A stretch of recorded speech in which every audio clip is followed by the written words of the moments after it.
नमस्कार मित्रांनो, तर मी आज मस्तपैकी सकाळी सकाळी बैल शेतामध्ये घेऊन आलो. कारण की आता 2 दिवस पाऊस पडला नाही, त्याच्यामुळे मस्तपैकी वाफ आलेला आहे आणि आपल्याला करायची आहे मस्तपैकी मक्याची पेरणी. तर म्हटलं आता पेरणी करायचीच आहे, तोपर्यंत म्हटलं बैल इथं गवत चरतील, त्यांना चरू दे. मग मी लगेच इकडे आंब्याखाली चरायला गेलो. इथे बघतो तिथे एक साक पडलेली आहे आणि परत इथं बघतो तिथं आणखीन एक साक पडले. बापरे बाप, साकाच साका. इकडे आंब्यावर बघतो तर इथं पण साक. म्हटलं पडेलच थोड्या वेळाने, तू थांब. इकडे जाऊन बघतो तर मम्मीसने पूर्ण वावरामध्ये राख फोकाडून दिले. का बरं, तर तुम्हाला माहीतच आहे 2 महिना अगोदरच पाऊस सुरू झाला होता.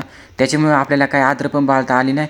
त्याच्यामुळे मग काय जी घरामध्ये आपण राख जमा करतो ती सर्व गोंटीमध्ये जमा करून ठेवली होती आणि मम्मीने ते पूर्ण पसरवून दिली. मग काय मध्ये घेतल्या खुणा मारून आणि त्या खुणांच्या याच्याने मग आपल्याला समजते की कुठं आपण नागलीचा बिवारा टाकला, कुठं साव्याचा तर कुठं वरीचा. मग इथं बघतो तर मम्मीसने पूर्ण माती मिक्स करून टाकते, जेणेकरून आपला बिवार जास्त जाडा नको व्हायला म्हणून. तर आता आपल्याला करायची आहे मक्याची पेरणी. त्याच्यामुळे आपण जुतलेले आहेत जोडीला बैल आणि इकडे भाऊ आणि वडील मस्तपैकी लावतायत आवताची सेटिंग आता झालेलं आहे करून. मकई पेरण्यासाठी मकईसुद्धा घेतलेत भरून पिशवीमध्ये आणि इकडे दादाचा चालू आहे मस्तपैकी आता सराटायचा काम. मकई पेरताना भाऊ दादासने आम्हाला अगोदरच वॉर्निंग देऊन दिले, मकई पेरशा तर पातळ पेरा, जाडे बिडे झालं तर पहा. मग काय घेतले मस्तपैकी हातामध्ये मकई आणि केले अर्ध्या फुटावरती पेरायला सुरुवात. मकई पेरता पेरता भाऊ विचार यायला लागले, पाऊस नको यायला, पाऊस आला तर मग चांगला खेळच होईल. मकई पेरता पेरता बघतो तर काय भाऊ, खतरनाकच पावसाचं वातावरण झालं. म्हटलं आता पाऊस 100% येणार म्हणजे येणार. आणि काय झाला ना, बदाबद पाऊस सुरू. म्हटला पटापट जेवढा सरटलाय तेवढा मस्तपैकी पेरून घेऊ आणि लगेच तिकडे लपायला जाऊन बसू.